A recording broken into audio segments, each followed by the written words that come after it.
Welcome or welcome back. This is your curious European friend, and today's video I'm reacting to is called Is Canada's Joint Task Force 2 the world's best special forces team? Now, I'd never heard about this special forces team, and I came across this video and I was like, wait, I want to know about this. So yeah, I don't know what to expect, but let's just go ahead and get into it together. Imagine standing on a rooftop in Iraq. Your spotter tells you the target is 2.2 miles away. Not kilometers, miles. You've got 10 seconds to calculate wind, bullet drop, Earth's curvature, and the margin for error is literally zero. When a Canadian sniper pulled the trigger in 2017, everyone in the military world stopped and asked the same question. How? Welcome to JTF-2, the unit that makes Delta Force ask for permission to operate with them. They're so secretive, the Canadian government barely admits their operations. They've got... Guess it's no wonder I didn't know about them. Like, how well known is this? I have no idea. Tier 1 credibility alongside DevGru and the SAS, yet most people don't know their name. And this isn't just another special forces unit. This is where the rules are different. Here's what makes JTF-2 absolutely insane. They operate under a dual mandate: domestic terrorism response and international direct action missions. That's SAS-level sophistication combined with FBI HRT DNA. And their sniper record? Let's just say they've shattered the competition so thoroughly that 3 of the 5 longest sniper kills in military history are Canadian. By the end of this video, you're going to understand why elite operators from around the world specifically request to work with these guys. Let's go. Let's go.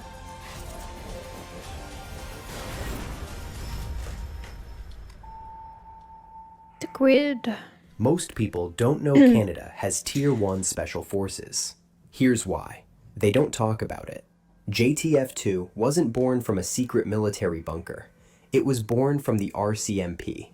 In 1993, the Canadian government realized their counter-terrorism capability was not ideal. So they took the RCMP's Special Emergency Response Team, basically police operators, and militarized it. They grabbed roughly 100 volunteers from elite Canadian military units like the Airborne Regiment and formed Joint Task Force 2. Their base, Dwyer Hill, Ottawa. Their motto, Facta non verba, deeds, not words. And their entire operational philosophy... That seems very Canadian with what I gathered so far about Canadians. Do and don't brag about it. Was built on something American Special Forces sometimes struggle with: surgical precision with extreme restraint.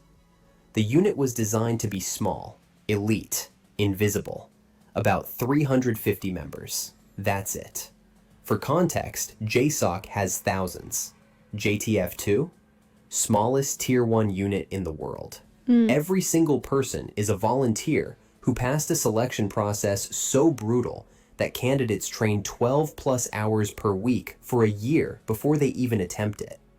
For the first few years, they were basically waiting for something to happen. Protective details, hostage rescue training drills, counter-terrorism exercises in Canada.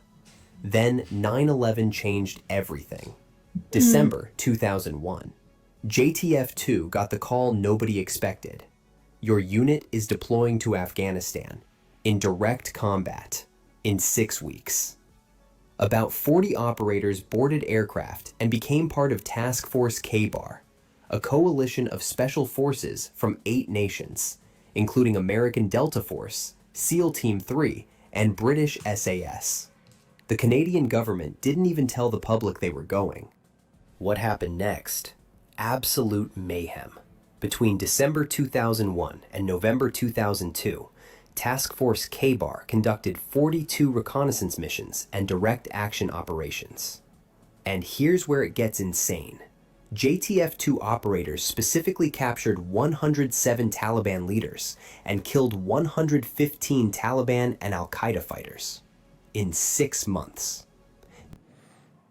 In 6 months?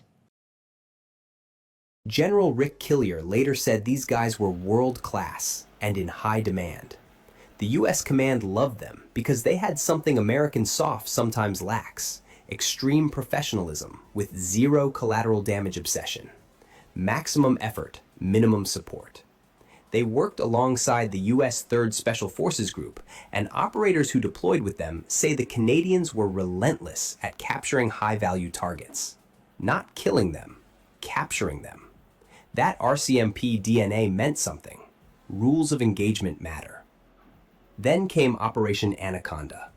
March 2002, Shah-e-Khat Valley, Afghanistan.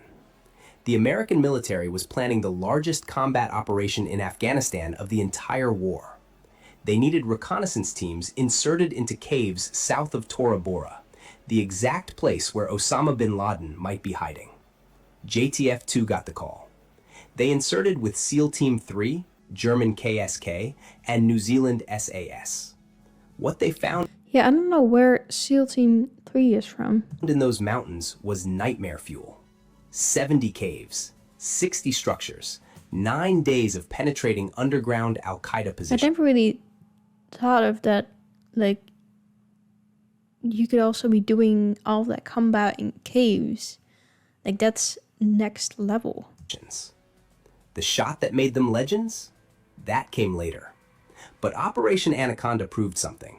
JTF-2 wasn't just good at capturing people in open terrain. They could operate in the most extreme environments and extract intelligence from the worst conditions. Back home, the Canadian government remained completely silent about everything. That's the JTF-2 way. Do something monumentally difficult, then refuse to talk about it. Fast forward to June 2017, Iraq. A JTF-2 sniper team is positioned on the rooftop of a high-rise building overlooking an ISIS position. The spotter calculates the distance, 3,540 meters. That's 2.2 miles. To put that in perspective, you're shooting farther than most people can see. The previous world record was 2,475 meters. That's crazy. That's more than 1,000 meters less than what this new record was. Like, that's not a little bit more. Set by a British sniper in 2009. This Canadian shot beat it by over 1,000 meters. Here's what makes this physically insane. The Macmillan TAC-50 rifle fires a .50 caliber round. When it leaves the barrel, it's traveling at about 2,800 feet per second. At 3,540 meters, that bullet takes roughly 10 seconds to reach the target. During those 10 seconds, it drops approximately 15,000 inches. That's 1,250 feet.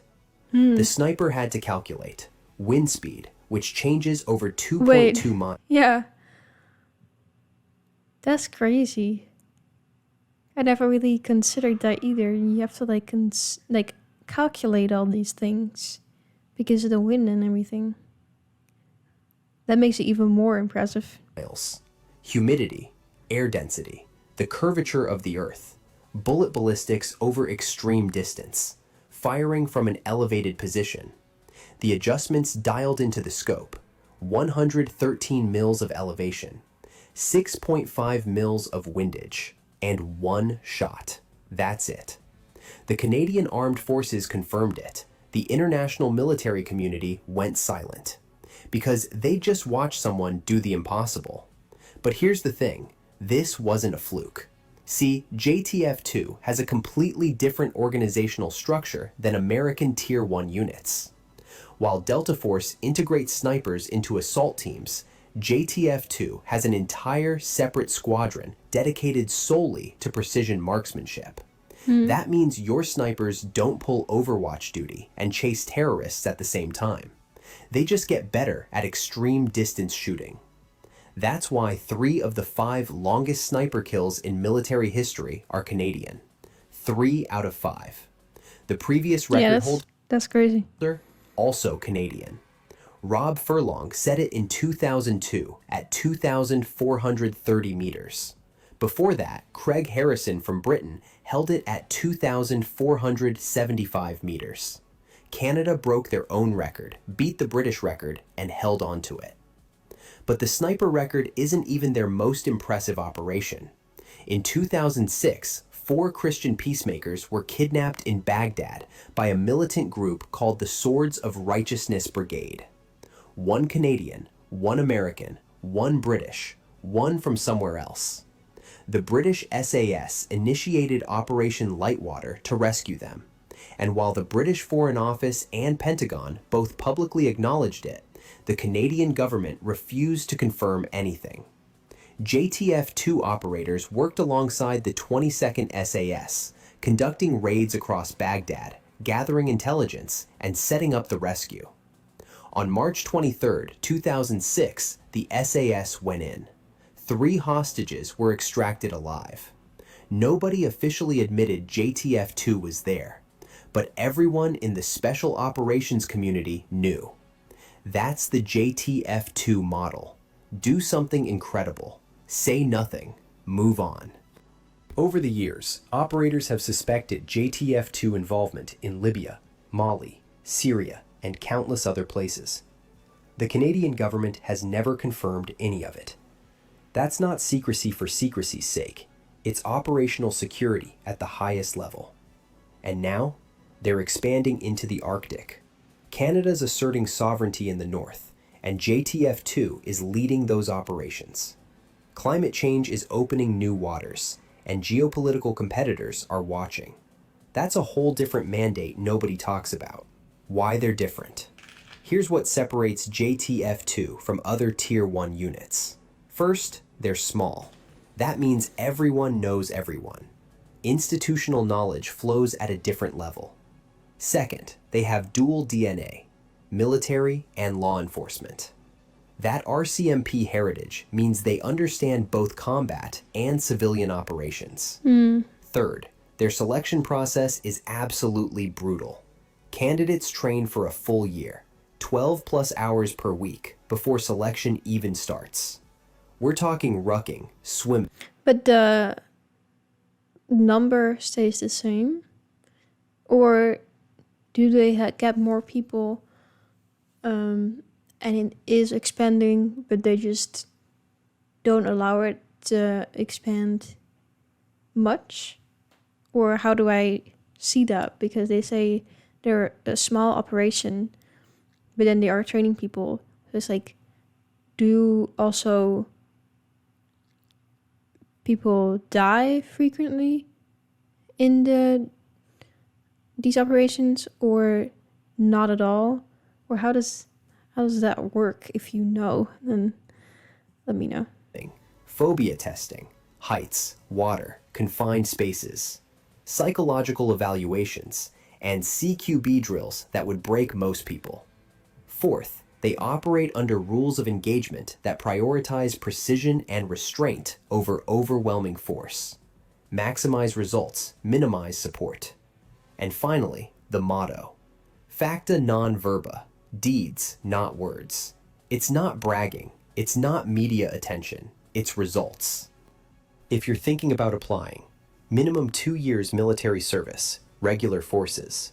Minimum 3 years, reserve forces. Pass a pre-screening physical fitness test. Medical clearance. Security clearance. Approval from your chain of command. Parachute qualified. Then you face selection. And most people fail. But if you make it... Most people fail. But also, is it another thing that sets them apart than the fact that they're... Yeah, what would you call it? Their different roles are more separated. He was talking about like the long shot snipers. They basically just do that instead of having them also do these long hours of other combat. So that sets them apart as well then, right? You become part of the most elite, most secretive, most operationally sophisticated special forces unit most people have never heard of. JTF-2 operates in shadow. They don't need media attention. They don't need recruitment videos. They just need to be the best, and they are. If you didn't know about JTF-2 before this video, now you do. Yeah. And if you want more deep dives into special operations, elite military units, and the stories nobody tells, hit that subscribe button. But I wonder, are you allowed to talk about it with, for example, your family and friends? Like for the people who are in these special operations, because it is so secretive, for their own good, I assume. But yeah, I wonder how that goes, what the policies are around that, and if you have like you get mental support, and you have dedicated people for that you can talk about stuff with. I don't know. I was just curious about that just now. But interesting video. Like, I didn't know they existed at all. Now it seems like that's not a crazy thing because they are so secretive. But it seems like they are a very skilled team, and they hold the 3 longest shots. That's crazy. Yeah, I'm glad there are people out there who are willing to do work like this, and I'm sure it is very fulfilling for them because they have to do it for a reason as well. So, like always, respect to these people.